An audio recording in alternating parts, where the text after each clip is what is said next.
Hey everybody, welcome back to another episode of All My Children.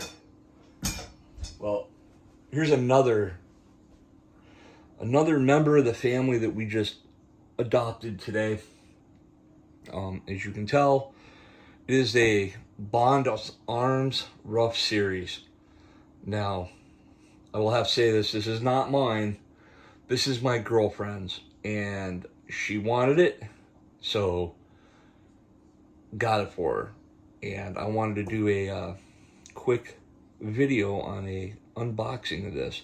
Now, I don't have any accessories for this, so if that's what everybody was looking for when you clicked on this, I apologize. Literally have just gotten this. From what I see, holster wise or whatever is pretty limited, and you have to go through Bond Arms, or maybe Crossbreed might have something. I kind of saw something there real quick, but it doesn't seem like there's a whole lot out there right now. But let's open this thing up and take a look at it. So this is the box.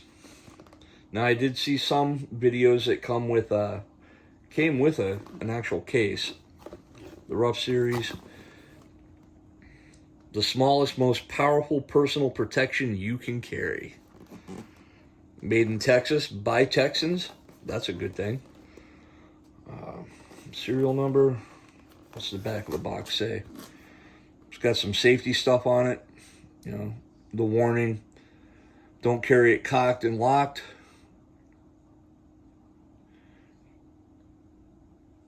Don't put 454s in it. 45 plus Ps. Any oversized, whatever. Well, fortunately, this one's not that, but let's take a look inside. So, it comes in a bubble wrap. That's interesting.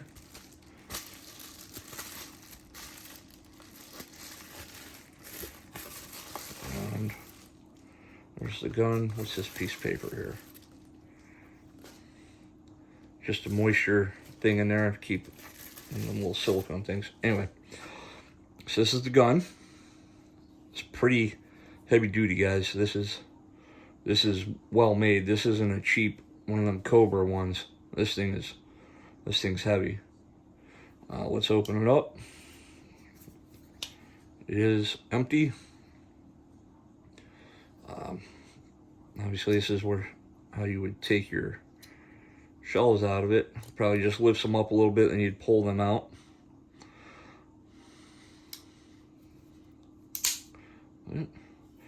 What's this? Oh, there's a safety. I don't know if you can see in there or not. That little thing bumps out on the right there. Keeps the hammer from going to the firing pin. And then lights off. Alright. It is beefy. Let's see.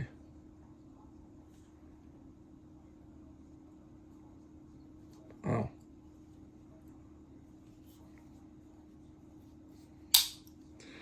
Alright, so noticing right off the bat, when you're squeezing this trigger, squeeze it from down here.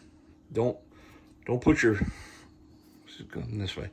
Don't come all the way up here like it's a trigger. You gotta, that bottom piece, look at that. Even in there, and it's not even cocked, trying to pull it in, doesn't work. You gotta come down here. You gotta hit the bottom of that. So that's kind of interesting. So let's try that again. Up here, not happening. Down here, it goes up. Yeah. So the tip of your finger, edge of your finger, whatever it is, down at the bottom there, will make that move. Because if you go dead center, it ain't moving. So that's pretty interesting.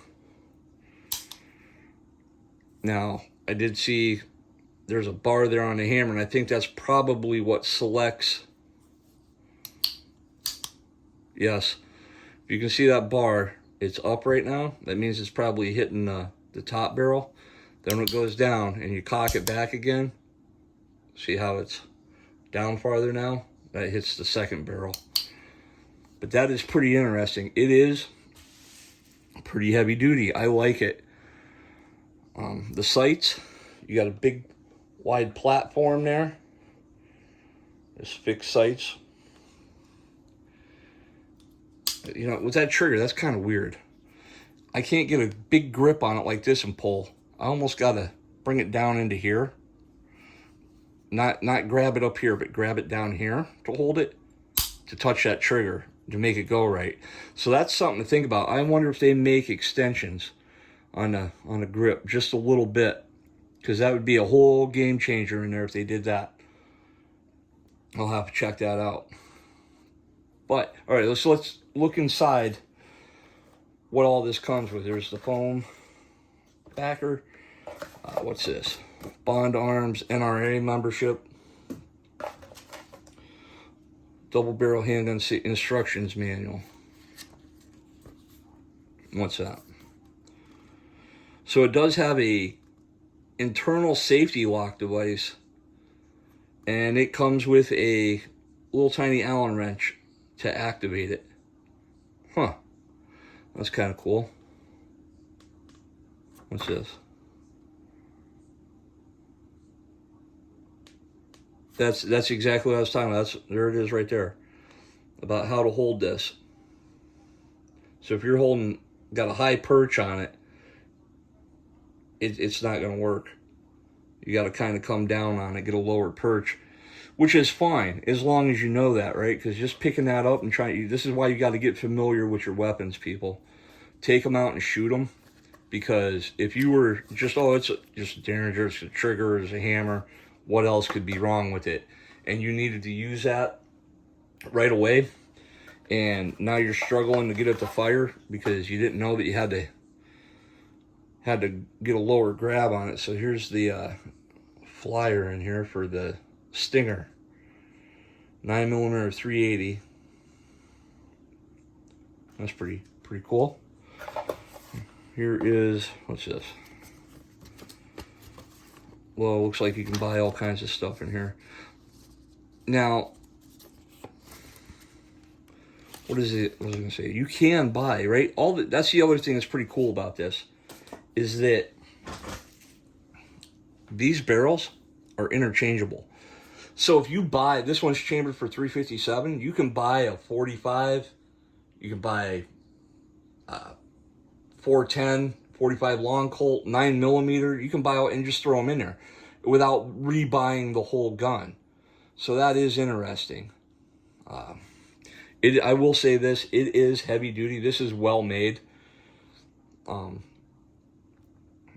don't have any complaints about that, but I will say this, that is something, they weren't kidding. If you grab it up there, you're not pulling that in. You got to grab it down a little lower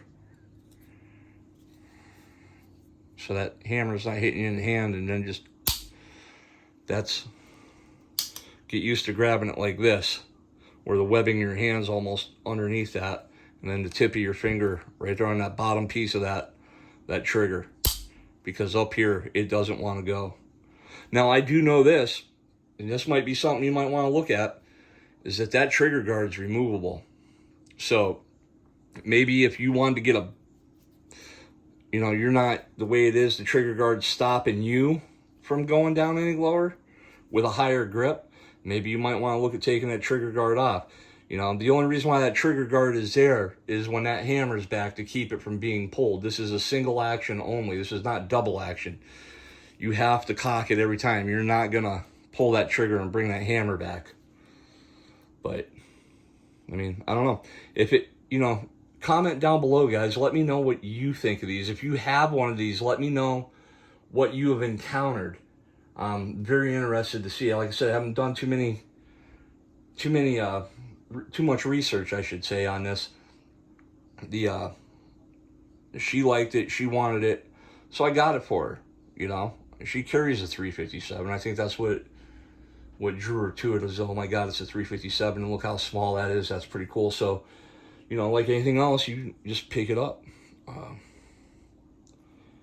Yeah, comment down below. Let me know what you guys think.